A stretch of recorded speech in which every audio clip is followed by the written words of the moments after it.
Hey guys, thanks for tuning us in for this 53rd episode of Good Questions with Cameron Dole. Special guests on this episode include from The Voice, Lauren Frihauf. We'll also visit with Payge Turner, Madeline Consoer, and Tamara Jade, all from The Voice. We'll also wrap up the show talking about Thanksgiving grilling with our good friend, Meathead Goldwyn. If you would, please take the time to subscribe, drop a like, comment, leave some feedback, and share with your friends. Our first guest of 4 guests from The Voice today is Lauren Frihauf. Stolen by team legend, we've got Lauren Frihauf, age 16 from The Voice. And first off, Lauren, it took me a minute to remember, but I think I got your name close, right? Yes, you did. And Lauren, like I mentioned, stolen by team legend. The battle rounds continue. And what has this experience been like so far for you, especially coming in so young of age this year? Man, it has been a roller coaster. I mean, so many unexpected turns, but it's been absolutely incredible. Really unlike anything I've ever done before. And being as young as you are, how long have you been doing music? I mean, when did you fall in love with the concept and performance of it? You know, I started taking piano lessons when I was 6 because I was inspired by my brothers who played music. And when I was 11, I started taking vocal lessons. But I think I really fell in love with music when I was about 13 or 14, and that's when I decided that was my career path. That's what I'm going to do for the rest of my life. And being a part of School of Rock, I mean, what did that teach you, and did that maybe propel you to even the idea or the concept of The Voice? Man, I don't think I would be where I am without School of Rock. I was exposed to so many different styles of music, and so I was really able to grow as a vocalist, as an artist, a songwriter, and overall just better as a musician, through performance and stuff. It was really awesome for me. So now, mentioned being stolen by team legend, how has maybe the mindset or the goal setting changed for you, and maybe the difference in coaching styles as well? You know, I don't think the goal has really changed too much. I think my main goal is just to reach a lot of people and just, improve on myself as an artist. What I really like about the coaches is they haven't tried to change who we are as artists. In fact, they want us to grow on what we're already doing, and so I think that's really cool. And what point of growth do you notice in yourself so far this season? Man, I think I've, they really helped us vocally. There's a lot of things I kind of learned about myself, too. Just kind of going out of my comfort zone with different songs that I probably wouldn't have, chose to sing on my own. But, with Battles, that was a totally different song than what obviously what I sang in Blinds, but I think things like that really helps me grow on the show, for sure, and in real time. There you go. Now, who inspired the love of music? Was it a family thing? Was it kind of a given, or maybe were you kind of the odd duck or something?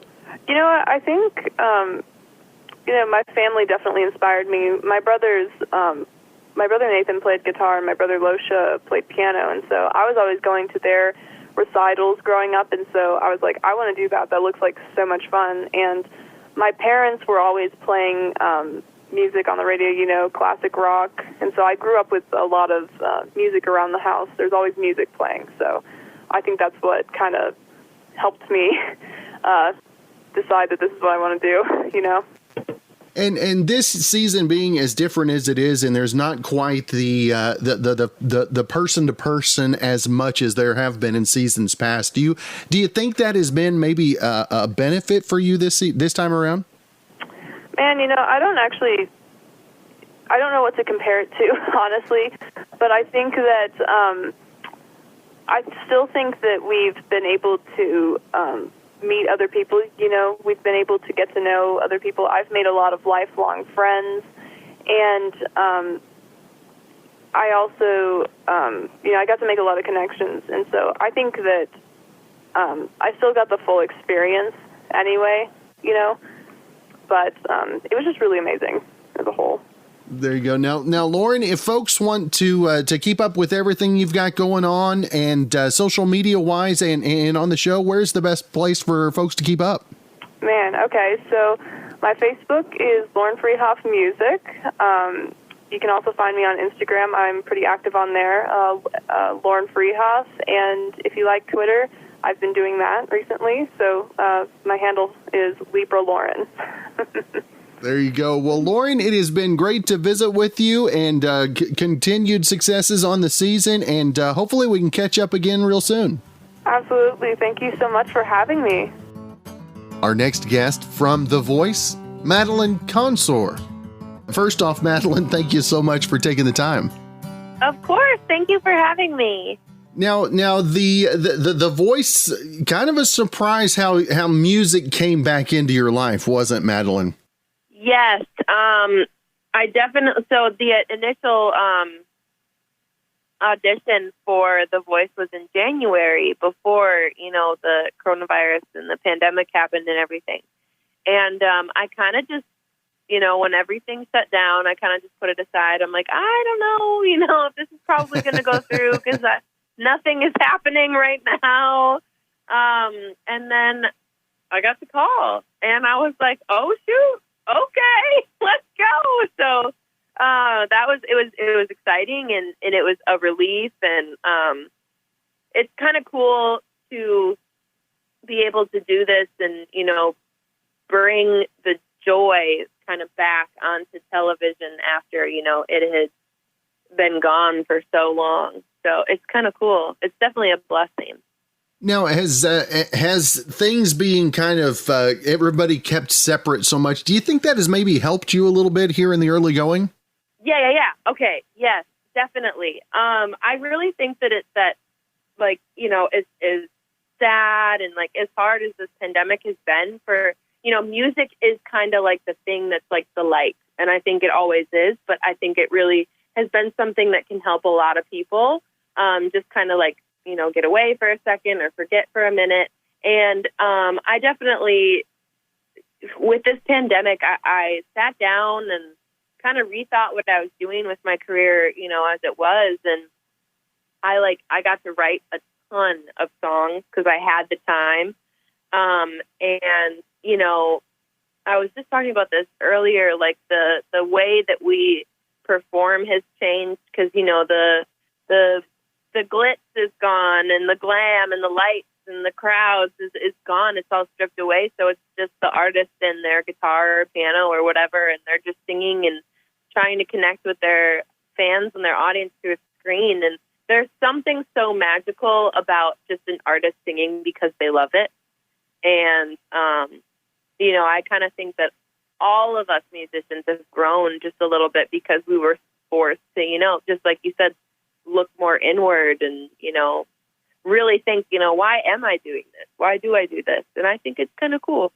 Now, you talk about having to sing to an empty room other than the judges, and obviously in the battle round, playing off of Eli. I mean, how much did that help in the round as well? Oh gosh, so I love the battle rounds because first of all, the blind.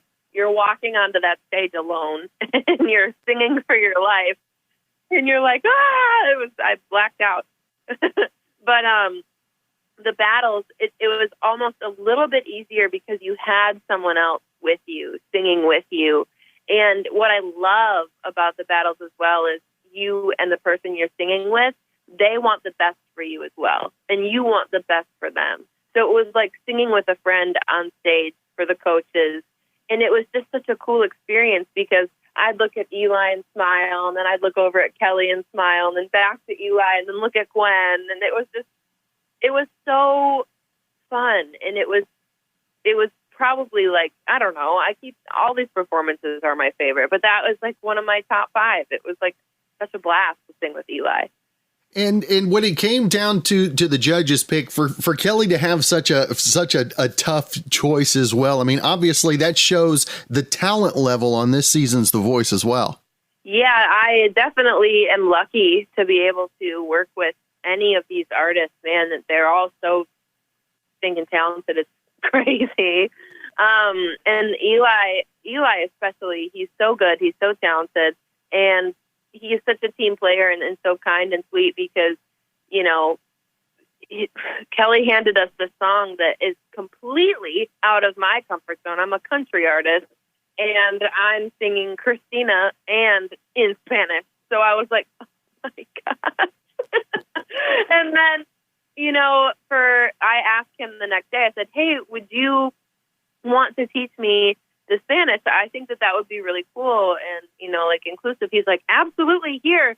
Sends me 3 voice memos. And the first one was the Spanish just spoken, fluently. And then the second one was in the, in timing.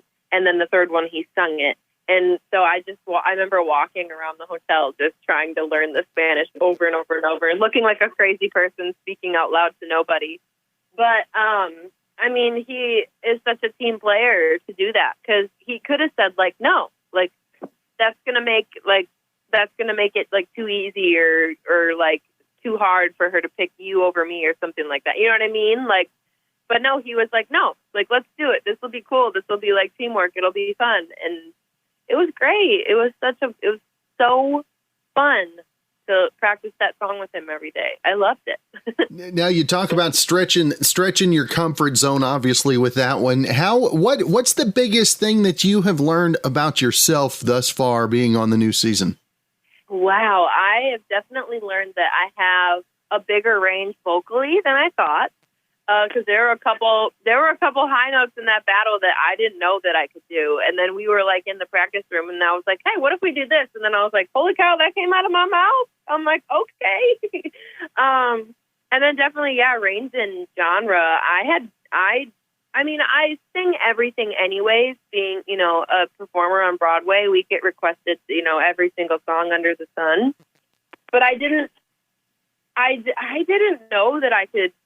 I could really stretch my genre like that, in a serious manner. Not when I'm downtown singing Avril Lavigne just for fun, but goodness. And then I kind of learned a new language. I had never spoken Spanish in my entire life, and I took German in high school, so I was like, this is crazy. It's definitely taught me that I can do a lot more than I definitely thought I could. So it's kind of cool. That's cool. And again, Madeline, I want to make sure and let our listeners know where to keep up with everything social media wise and also to keep up with as you continue on through the season. All my social medias are at that Maddie C. And then my Facebook page is Madeline Music. Or you can just look up Madeline Consoer on everything and it'll all pop up. But I love to keep up with everybody. I always say, send me a message, comment on something, and you don't think I will respond, I will. That's good stuff. Well, Madeline, congratulations on winning the battle round and continuing on the season. Continued success, and hopefully we can catch up again real soon. Yeah, thank you so much for having me. I'd love to come back. Our next guest, also from The Voice, singer Payge Turner. First off, Payge, thank you so much for taking the time. Hi, thank you so much for having me on this morning. I appreciate it. Now, Payge, how scary was that blind audition, the first thing on The Voice? Even without the crowd, how did that relate to what you had imagined? I guess what I mean. I don't think I could have ever imagined what I experienced. I think all of us honestly kind of had an idea of what it would be like to step on that stage, but it was nothing like what you imagined. I tried to prepare myself mentally because, you're trying to make sure that you're not nervous as crap. So you're trying to build yourself up and say, okay, you're going to be fine. It's going to be great. I remember even just before stepping on the stage, a few moments, just jumping and like saying, okay, you're okay, you're okay, you're okay, you're okay. Knowing very well that, this could be a make or break moment for me. And I don't think anybody can ever prepare for that moment, but I was petrified. I definitely was. I don't remember majority of my performance because I blacked out because I was so scared. I was so scared. And I knew that it's probably a good thing that I blacked out because I probably would have started crying or something. I don't know. It's a good question. I don't know if what would happen if I didn't black out. At that moment, it would have been, I think, petrifying, but at the same time, I probably would have made it through. But I don't think I warn anybody for that moment. That's something that you can experience on your own. If they can bottle that moment and sell it on store shelves, it'd be great. I think it'd be Now for you, Payge, what how hard is the battle round part of it? I know that because you guys have built up the friendships and the relationships. I mean, obviously you want to put your best foot forward, but you're not wishing ill will on your opponent necessarily either, are you? No, and I think that's the only way to approach the situation of the battles, because you're building all these great connections, and then even working with your partner, like being able to work with my partner has been quite the journey and a blessed journey to be that. And I think if I approach the situation going in with saying I am about to beat this person or I'm about to lose to this person, I would have already lost regardless. And I think setting my mindset up to saying, instead of, battling this person, we get to share the stage together is a little bit better for me, so I don't freak out about it, is by saying, we get this opportunity to sit here and sing together. Like, that opportunity doesn't come very often. Like, I will never get to work with these people again. So being able to work with people that I never will work with is, I don't know. I didn't think I would appreciate it as much as I do, but I really do genuinely really appreciate the nervousness that comes with the battles. But at the same time, I love working with other people in this manner. So it's been interesting. Now, what has been what has been the best part for you so far, and what has been maybe the biggest challenge so far on the season? That's a good question. The best part for me is working with Gwen. Like, I never thought I would be working with Gwen Stefani. So working with Gwen Stefani has been definitely one of the best parts about being on the show, because she's just a great coach. And I would say the challenging part would be I am very much in control of the music that I do and the music that I put out. So having to have my ideas be, obviously go through my coach to make sure, this is worth it to win a battle it's humbling. It's a very humbling experience, because you're learning in the process again to learn to take direction, even though you know how to use your instrument. So I think it's a beautiful challenge to remind you, like, everybody still has places to grow. And I think it's a good reminder for those, who might have lost track of that. So I think in some senses that's a challenge that I like, because it pushed me out of my comfort zone musically. And I learned so much from Gwen. I still am learning so much from her. So, yeah. And for you to know that other folks, especially in the year that we're going through, Payge, this has been unlike anything anybody's dealt with before, but to be able to be an inspiration for other folks with a dream for music and a heart for it as well, to inspire others to maybe step out of their comfort zone as well. I mean, how cool is that? And some of the feedback that you've been receiving already, social media wise. Yeah, it's been a blessing, honestly, because I think it's easier said than done to say, oh, it's so great, to be a representation for other musicians and artists and people that are willing to, chase after their dreams and needing that confidence. It's really easy to say, yes, I want to be that person. but actually stepping into that position is a responsibility that you have to be willing to take, and it has to be something that you are prepared for. I don't think anybody's prepared for the moment that, they make it. No one's ever prepared for that moment. But to actively say, this is what I'm willing to do, it's a bittersweet thing. I love my fans reaching out to me now and saying, they had, struggled with the same things. It's a bittersweet thing to notice that people are also experiencing the same things as you. But at the same time, it's also, very humbling. It shows you where you came from and where you are. And it's a reminder. It's a reminder every single day to not forget that place, because you are doing this, not just, I take music in a sense where I don't do music for me. I do music so I can touch people and people can learn about themselves. So that in itself means if someone's coming to me about how I touch them, it means that I'm doing my job. And that means the world to me, I think. Yeah, not I think, I know. I definitely know it means. And Payge, I was perusing your Twitter a little bit ago, and I noticed last week you went ahead and gave us your picks. Are you doing that again this week for the upcoming battle rounds as well?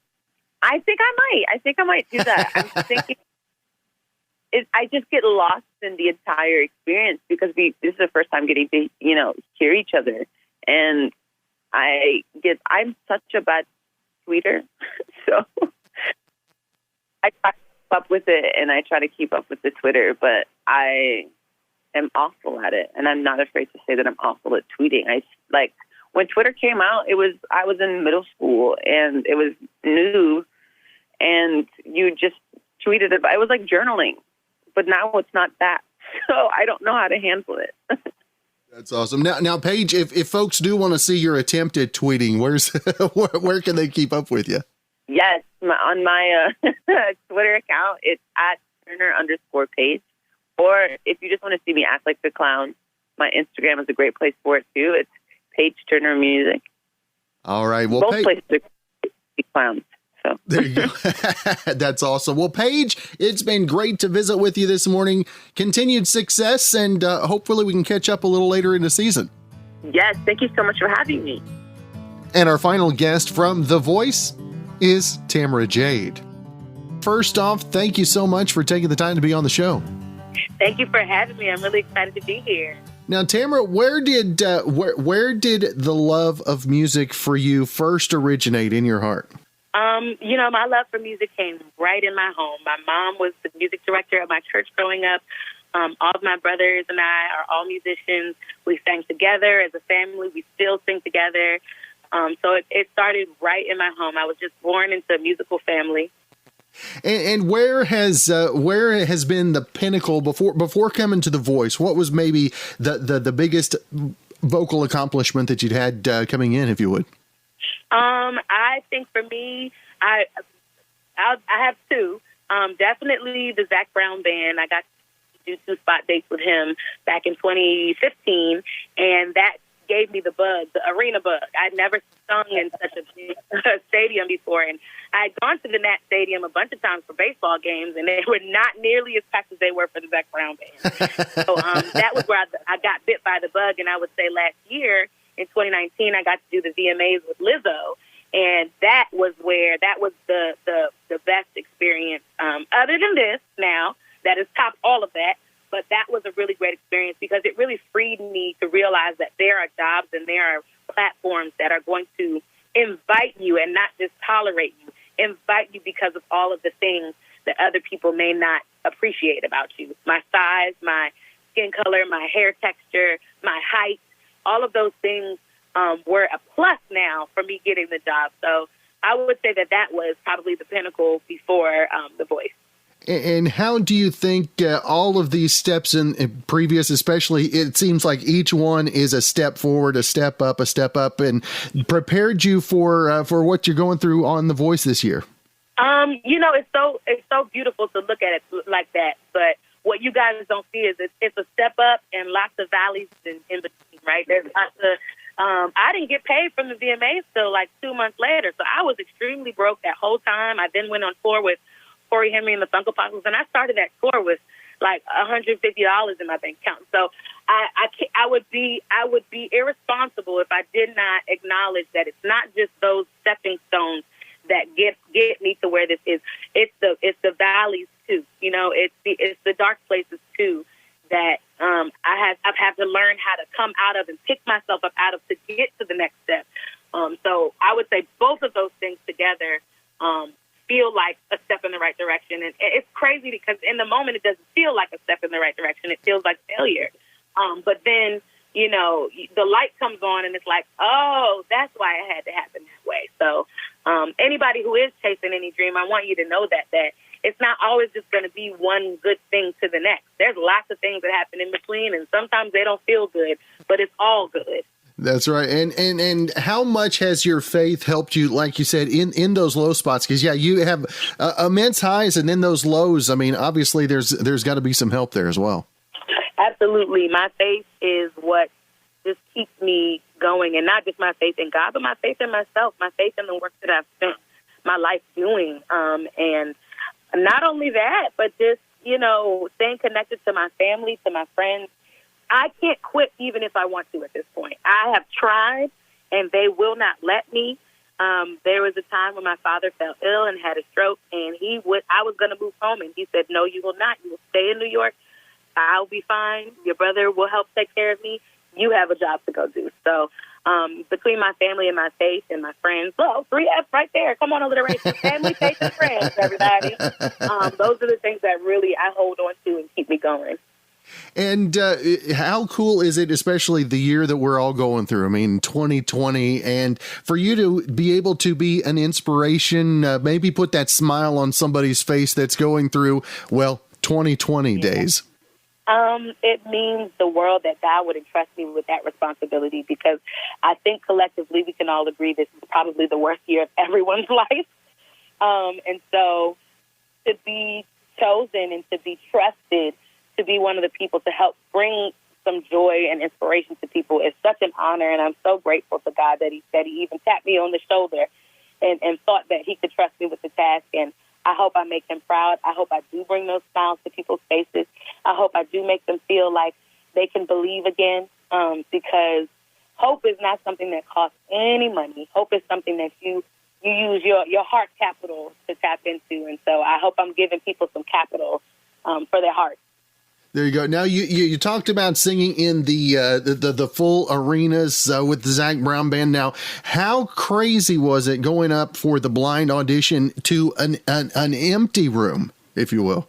Okay, you could hear a pin drop. I felt like I was back in school in the recital hall, because in opera it's very quiet. We don't applaud till the end. You don't make any type of interjections if somebody does.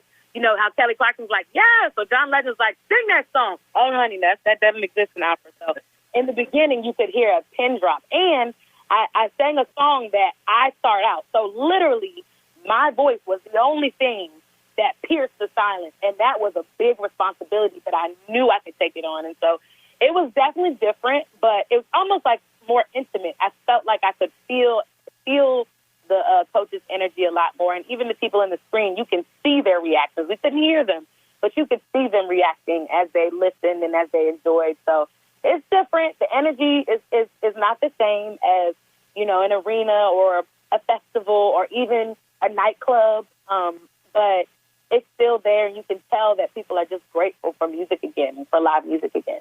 And as the battle rounds continue, how much did you rely energy-wise in the battle rounds on the opposition, if you will?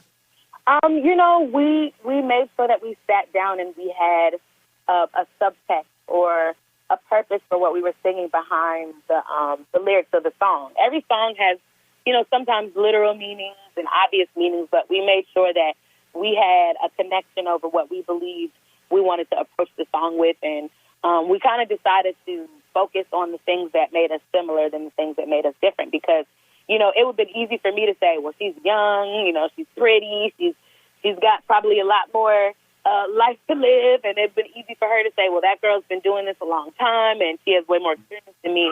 But what good would that have done? We wouldn't have been able to make art. We wouldn't have been able to make beautiful music, and so I think that's really where the focus was, and it was a beautiful moment to be able to share with somebody who I just met. That's right. And Tamara, if folks want to find more information, how to vote for you as the season progresses and everything else you got going social media wise.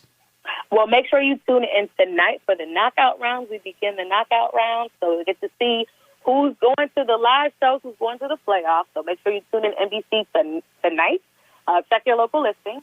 My social media is Tamara Jade Music on all social media platforms, Instagram, Twitter, TikTok, Facebook, everybody. And my website is www.tamarajademusic.com.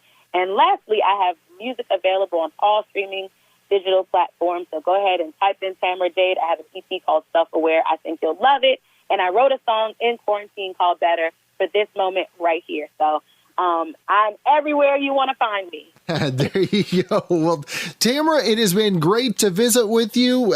Continued success on the season, and hopefully we can catch up again. Thank you so much. I look forward to it.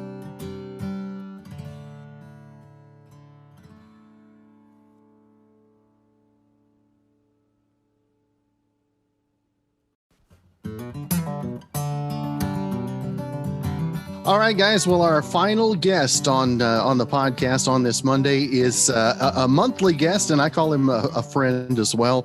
Grill expert and Scientologist for grilling. I think that's a religion. I call myself a hedonism evangelist. There you go. Well, Meathead, first off, the first time we've actually seen each other face to face, though it be a couple miles away. Yeah, this is fun. You are not what I expected you to look like. In radio, we get that quite often. Yeah. Now, Meathead, I know that Thanksgiving's coming up, and we've talked spatchcocking. We've talked different ways to take care of the turkey, but stuffing the turkey, yes or no, I think is talk a little, right? Well, let's establish this right at the beginning. Many times the stuffing is better than the turkey. Isn't that true? Yes, it is. Very much so. I love the stuffing. Problem is, people stuff it in the bird because they think that the bird is going to contribute to the flavor of the stuffing, but it doesn't. The bird is 70 to 75% water. And if you don't stuff it, there is some liquid that comes out of the bird as the muscles shrink and squeeze out moisture. And you can see it in the bottom of the cavity. And you're dealing with only 2 or 3 or 4 tablespoons of liquid. So it's not going to flavor that big old mass of stuffing. Now, when you stuff the bird, you get that nice crust on the little bit that's sticking out the back end. And everybody wants that crust. You know, if you turn your back while you're, when you're bringing it, people start picking on that, you know? So what I do is I take the stuffing, and I have a stuffing recipe on the website, amazingribs.com, but you add just a little bit of egg to it so it's a little firmer, and you put it in a muffin pan. So everybody gets a stuffing muffin or a muffing. and it has that nice crusty dome on top. It's crispy on the sides and the bottom if you oil the pan really well.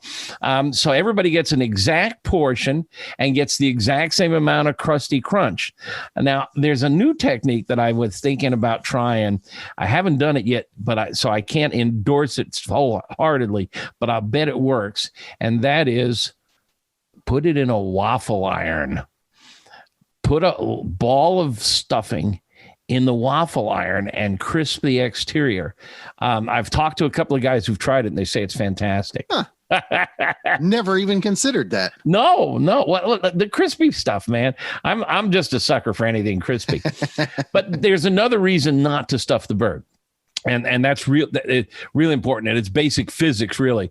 The bird, the hot air cooks the outside of the bird, but it can't penetrate the bird. The bird is muscle and it's mostly water. What it does is it heats up the outside layers of the bird, and then the outside layers transmit that heat to the center. And it moves slowly because of all that water in the bird. That's why it takes so long to cook. If you leave the cavity open, hot air can enter the cavity and heat it from the inside as well as the outside. It'll cook faster, which will mean less moisture loss. Now, we've talked about spatchcocking, which is another technique. You remove the backbone and lay it out flat. flat. And now you can brown both sides, and brown is more flavor. And also, you cut the cooking time in about half. And again, when you reduce the amount of cooking time, but you haven't raised the temperature, you save moisture. So those are good techniques and good reasons why not to put the stuffing in the bird. If you don't want to do stuffing muffins or waffles, you can just put it in a baking pan and pop it in the oven. And for me, I my wife is celiac, so we deal with that as far as making meals and stuff like that. I've dealt with ulcers over the years, and for whatever reason, white bird meat absolutely tears my stomach up. So the dark meat, so the dark meat of the turkey is the only thing that I'm really able to eat with any. Really? That's interesting. I've not heard that before. Yeah. So my question is, how do you make sure that the white meat is not so dry? That's why it kills my stomach. Yeah. There is a difference between white meat and dark meat, and it has to do with the fact that the white meat is the breast meat, and those muscles don't work very hard. But the legs and the thighs work hard. They walk the bird around and they are exercised, and they have a protein in them called myoglobin, which is what makes it darker. And white meat can dry out a lot faster than dark meat. The dark meat also has a little more fat, and fat is a great source of moisture. Now, there's not a lot of fat in turkey, so don't freak out and say, "Oh, I can't eat the dark meat; it's too fatty." First of all, you're only eating turkey once a year, which is not the case in my house. We like turkey; we eat it all year round. But the key to moist turkey is digital thermometer. Now, I'm sounding like a broken record. I think we talk about this every month when you and I get together, but nothing will improve your cooking faster than a digital thermometer. That pop-up thermometer in the turkey can't be relied upon. It's very inexpensive. It's not precise, and it's usually set to pop up at a very high temperature. So you want to use your digital thermometer, and when that breast meat in the center is about 160, you want to get it out of there. Try not to push it any further than that. Every degree higher you go, the proteins shrink and squeeze out moisture. So 160 for those breasts, and the thighs will be a little higher because they're thinner, and that's good because they can take a little extra heat. Now, what are the favorite sides? I mean, there's obviously the stuffing, there's the mashed potatoes and gravy, but I love to hear how you like to kind of stretch it out there a little bit. Well, I'm gonna, before I answer that directly, you set me off on a favorite topic. I absolutely adore Thanksgiving among all the holidays, for one really cool reason. It's the only holiday that is really centered around food, and we all eat the same meal. No matter how divided we are politically, racially, ethically, religiously, most of us sit down to turkey. And a lot of us have the sweet potatoes or mashed potatoes, string beans or peas, but it's the core basic recipe surrounding the turkey that unites us, every single one of us. And I just think that's extraordinary. I'm not aware of any other culture or society where they do that, where they all sit down to the same meal, east to west, north to south, race, religion, politics aside. So for me at my house, after the turkey, the most important thing is the pie. My wife is the pie baker. She and her niece, Natalie, every year until this year, they get together with all the grandkids. And it's just a house full of kids from every age, and they all pitch in and bake pies. And it's wonderful. What about you? Are you pie or cake? Pie. Me too. Pecan pie. What are your favorites? Pecan is my number one. Yay, me too. followed by pumpkin, but the pumpkin, you've got to have that homemade whipped topping for it. Yeah, absolutely. I'm with you on the pecan pie. I just found a recipe the other day. I got to try that had some bourbon in the pecan pie. Now you're talking. That sounds even better. And depending on the alcohol content, it may be much needed on Thanksgiving afternoon, right? Yeah, my wife. Well, you don't have to worry about the in-laws this year; they're not coming. Yeah, I know, right? My wife makes an apple pie where she puts in a little sour cream in the filling. And boy, that's really good. It's like melted ice cream, the way it tastes. It really amps it up. It's wonderful. Now, are you one that likes mixing the sweet and the savory, or are you one that likes to keep all that stuff separate? Well, I mean, they sit separately on the plate. I'm not putting my green beans in my sweet potatoes. I used to love the sweet potatoes with the marshmallows when I was younger. And now I just like good old sweet potatoes with butter, maybe some herbs, make it savory. One of the members of our family does it with maple syrup. That's wonderful. I just read recently where Julia Child, with all of her sophisticated French palate, loved sweet potatoes with marshmallows on top. Really? So if you're feeling guilty, just say, hey, Julia liked it. It's good enough for her. It's good enough for me. That's right. Now, what do you do as far as grilling is concerned? I know it's a bit colder there for you guys. Do you just shut the grill down completely, or do you have an indoor setup that you do? No. Nothing stops me. I've been out there first of all, you have to grill it or smoke it, because first of all, smoke really works well with turkey, as well as turkey and pork ribs. I mean, they all benefit wonderfully from smoke. So a little light smoke, not too much. That leaves room for pie inside. So, I mean, there's double logic here. But I'm in the Chicago area, so we're just used to cold weather. I just bundle up and go out there. And I know I'm not alone. We have a Pitmaster Club with 16,000 members on AmazingRibs.com, and they've been talking about this. They all go out all year round. We joke about barbecue and grilling season. It's 365 for most of us. I've been known to get out there with the snow shovel and dig my way to the grill. I don't have to worry about that too much. My biggest issue is worrying about which side the wind's coming from. Wind will cool off your cooker very quickly. It's something to keep in mind. It also explains why it's a good idea to have a good digital oven thermometer in addition to a meat thermometer, because you may have your grill all doped out, just where to set the dials on your gas grill or how much charcoal for your charcoal grill. But if it's windy or raining, you need more fuel. Yeah.